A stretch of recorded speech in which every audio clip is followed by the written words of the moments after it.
سلام به بچه گل خفن یوتیوب. امیدوارم که حال دلتون همیشه خوب باشه. خب بچه ها، امروز اومدیم با یه آموزش خیلی خفن، آموزش آیپد ویو برای گوشی های شیائومی. خب بچه ها، دمتون گرم.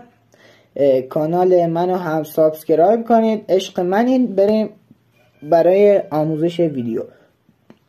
میزنیم تو بخش تنظیمات، یه خورده میایم پایین، اینجا نوشته تنظیمات بیشتر، میریم داخل تنظیمات بیشتر، میایم پایین تر نوشته پنجره های شناور،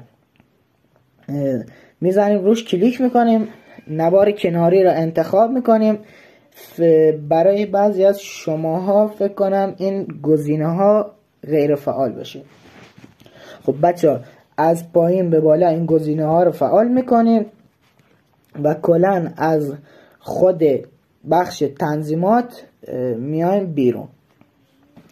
الان DNS یا وایرگارد هر چیزی داریم فعالش میکنیم. بعد یه نوار کناری اینجا برای شما فعال شده، این رو به سمت راست میکشیم و پابجی موبایل رو انتخاب میکنیم. پابجی موبایل که انتخاب کردیم، وسط پابجی موبایل رو میگیریم و به سمت چپ گوشی میکشیم پایین و ول میکنیم و اینجا سعی میکنیم یه خورده برای ما پابجی موبایل بیاد.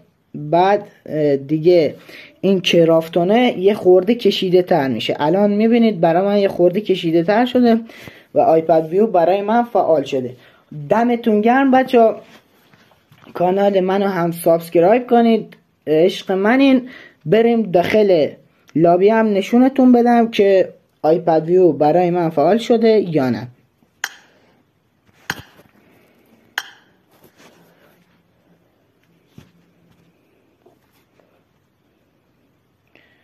خب بچه ها، اینجا مشاهده میکنید آیپد ویو الان برای من فعال شده. تنها مشکلی که داره، باید یه چیدمانی برای همین آیپد ویو بچینیم که من از قبل این کارا رو کردم.